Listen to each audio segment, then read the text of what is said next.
Good afternoon, ladies and gentlemen. Welcome to this press point between the President of the European Commission and the Prime Minister of Georgia, Mr. Iraklī Garibashvili. Both gentlemen just had a working meeting. They will now make a statement and then answer your questions. Please, Mr. President. Good afternoon, ladies and gentlemen. I'm pleased to welcome Prime Minister Garibashvili on his first official visit to Brussels in that capacity. As you know, last November, at the Eastern Partnership Summit in Vilnius, we initialed an association agreement, including a deep and comprehensive free trade area with Georgia.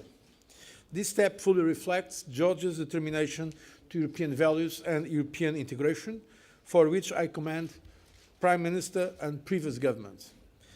We need now to have this agreement signed to seal this historical development for our bilateral relations.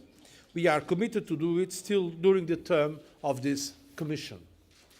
After having launched this process in Prague 5 years ago, I am very glad to see the process in the relationship with Georgia, and also that this process is coming to fruition through these important agreements. At the same time, it is crucial to sustain Georgia's important achievements towards good governance, strong political institutions, and effective policies to promote economic growth. I particularly welcome Georgia's 2020 strategy for economic development and relevant reforms for our visa liberalization dialogue. In the context of the major changes that have taken place recently in Georgia politics, a new president, a new prime minister, and a new constitution, I have urged Prime Minister Garibashvili to continue to pay careful attention to defending political pluralism and media freedom, the hallmarks of a healthy and pluralist democracy. I particularly emphasized the importance of ensuring that criminal prosecutions are evidence-based, transparent, free of political motivation, impartial, and fully in line with democratic values. Today, we also reviewed achievements in human rights and fundamental freedoms. Human rights, in particular the rights of minorities, are vital and have to be taken as a priority. We also talked about the most recent developments in conflict resolution in Georgia. I very much welcome the continuing diplomatic contacts between Georgia and the Russian Federation as an important way to ensure stability and security for the region. I expressed my concerns at the ongoing erection of fences and barriers on Georgia's internal administrative boundaries, which have a direct negative impact on the local populations. We remain committed to the country's territorial integrity within its internationally recognized borders. As I said to the Prime Minister, we are keen to support conflict resolution in Georgia, including through our co-chairmanship of the Geneva International Talks and our monitoring mission in Georgia. Prime Minister Garibashvili, your government enjoys solid democratic legitimacy after 2 impressive election victories. It has continued Georgia's reform path and European integration process with determination. I am thus confident in the future of our relations and in Georgia's European path. Thank you for your attention. Thank you. Mr. President, thank you. We had a very interesting and important meeting with President Barroso, and as we had the opportunity to discuss main directions of the EU-Georgia cooperation agenda, we highly appreciate the EU's firm support for Georgia's European integration course, which is an irreversible process. It is the cornerstone of my country's foreign as well as domestic policy, upheld by the Georgian people and major political parties. We have demonstrated significant results at the Vilnius summit, which opened a new chapter in our relations with the European Union. The major priority for Georgia is to sign the association agreement as soon as possible.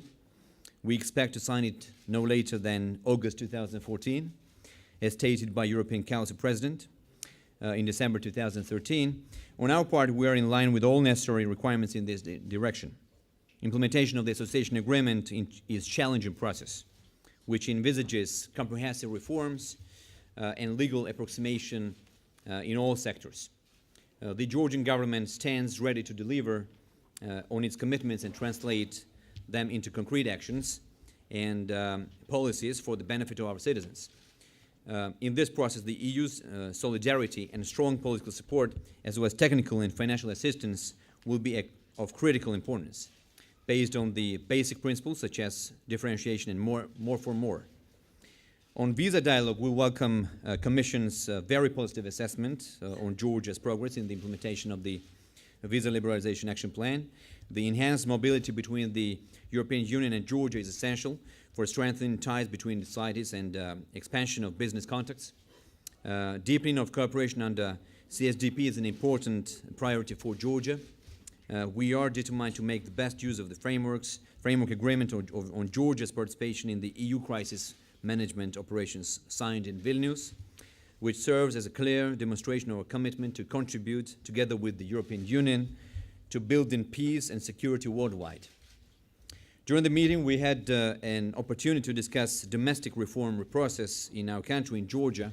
The government is strongly committed to continue the unwavering path of reforms, which are directed primarily to consolidation of democracy, the rule of law, judicial independence, as well as to ensuring protection of human rights and fundamental freedoms, economic growth, social welfare, and etc. And lastly, against the background of continuous pressure from Russia, we pay particular importance to the EU's vital role in promoting peace and stability in Georgia, especially its firm support for Georgia's territorial integrity within its internationally recognized borders.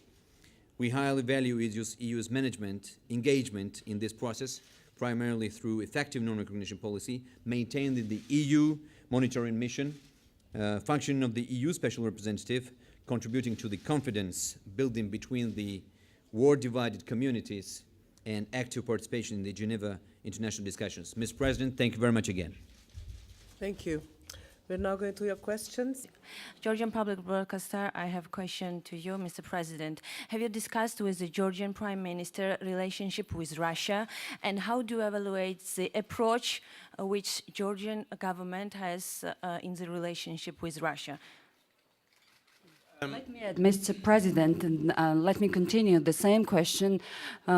Previously, you said that at press conference with Vladimir Putin that Europe is against the perception of bloc is against bloc, that one region's gain is another's pain. However, Mr. Putin said that he's against of establishing new lines, dividing lines between EU and customs union.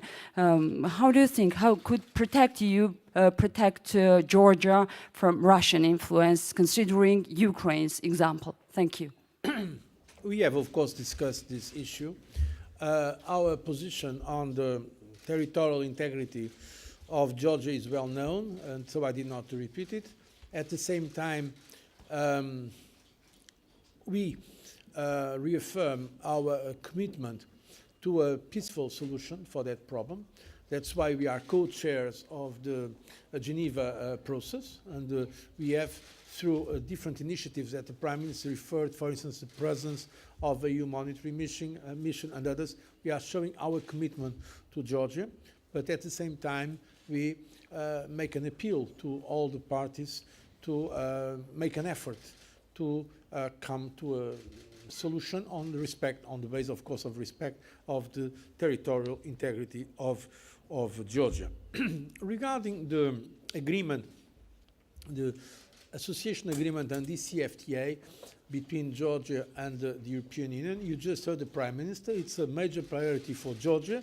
This is Georgia's decision, and we believe that all the sovereign choices of the sovereign countries should be respected.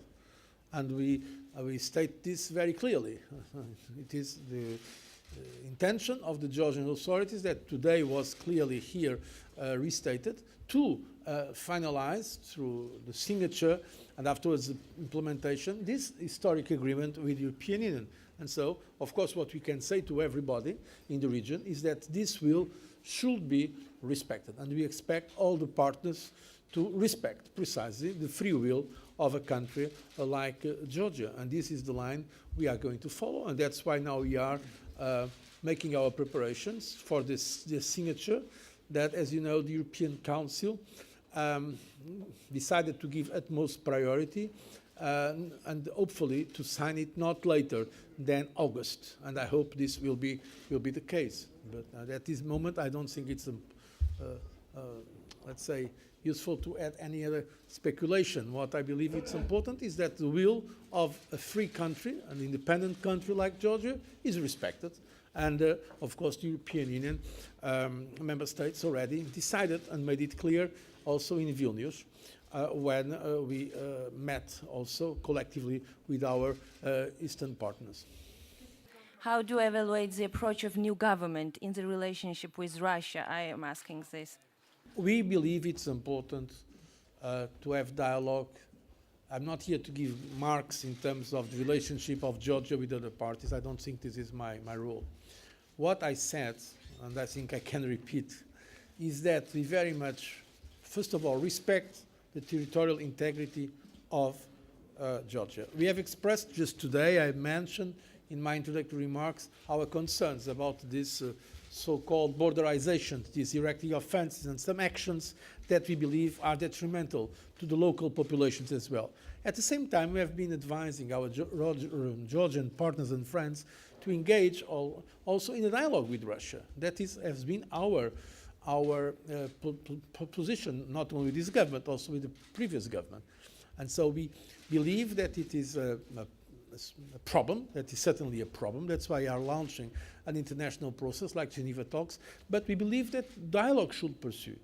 Now, I cannot afterwards enter now in an analysis or about exactly which way the Georgian state, the Georgian Republic, and the Georgian friends should go. That's up to Georgia to decide, precisely because we very much respect Georgia's sovereignty. We hope that others will respect that sovereignty too. So Richard Josviak here for the Prime Minister, actually. In what way do you evaluate the Georgian Orthodox Church? Is it an obstacle or a supporter for future Georgian EU integration? Well, thank you. Well, first of all, I would like to say that the Georgian Orthodox Church is a very solid and very important institution in our country, and therefore I wouldn't say that it is an obstacle in the country's European integration process.